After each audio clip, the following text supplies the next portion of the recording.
Assalamualaikum warahmatullahi wabarakatuh. Nama saya Novaldi Gajah Nugraha, nomor NRP 1840100136. Saya dari kelas 18 MJC, Prodi Manajemen Fakultas Ekonomi dan Bisnis Universitas Pasundan. Di sini saya akan menjawab soal ujian akhir semester. Yang pertama, saya akan menjawab nomor 3.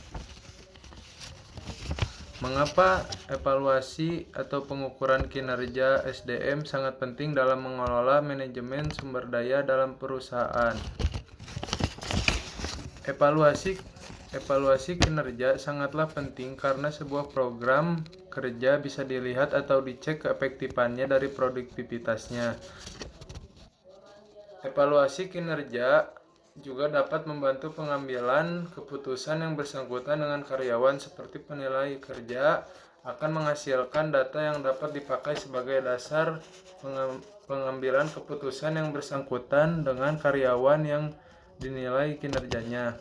Tujuan evaluasi itu sendiri juga untuk menjamin pencapaian sasaran dan tujuan perusahaan, dan juga mengetahui posisi perusahaan dan tingkat pencapaian sasaran perusahaan, terutama untuk mengetahui bila terjadi keterlambatan atau penyimpangan dapat segera diperbaiki sehingga sasaran atau tujuan tercapai. Manfaat dari adanya evaluasi. Manfaat dari adanya evaluasi: peningkatan kerja,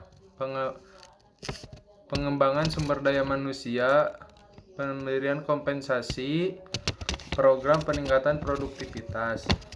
Contoh aplikasi evaluasi kinerja yang sering dilakukan oleh perusahaan. 1. Tingkat kedisiplinan karyawan. 2. Ketingkatan kemampuan karyawan. Sebagai bentuk pemenuhan kebutuhan perusahaan untuk menyelesaikan tugas yang diandalkan baik dari sisi kualitas maupun kuantitas kerja seorang karyawan.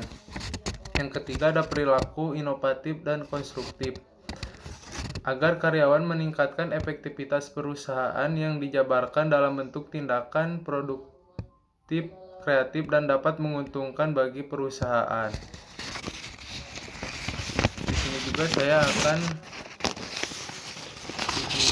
akan menjawab nomor 4. Tahap-tahap yang dilakukan sebelum perusahaan menyusun sistem penilaian kinerja SDM.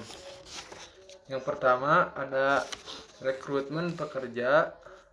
Yang kedua ada peraturan dari persyaratan calon pekerja. Ketiga, bagi calon pekerja yang memenuhi syarat akan dihubungi untuk melakukan interview. Yang keempat, pekerja akan dipilih sesuai dengan bidangnya.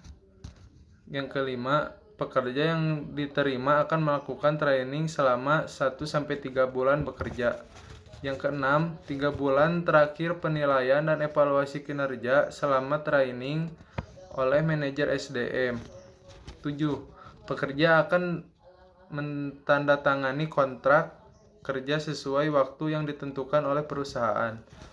Setelah itu, manajer akan menyusun program kerja dan menerapkannya. Setiap 1 bulan 3 kali akan dilakukan briefing kerja dan melakukan analisis dari setiap bagian produktivitas yang kurang. Sekian jawaban dari soal-soal UAS nomor 3 dan 4. Terima kasih. Assalamualaikum warahmatullahi wabarakatuh.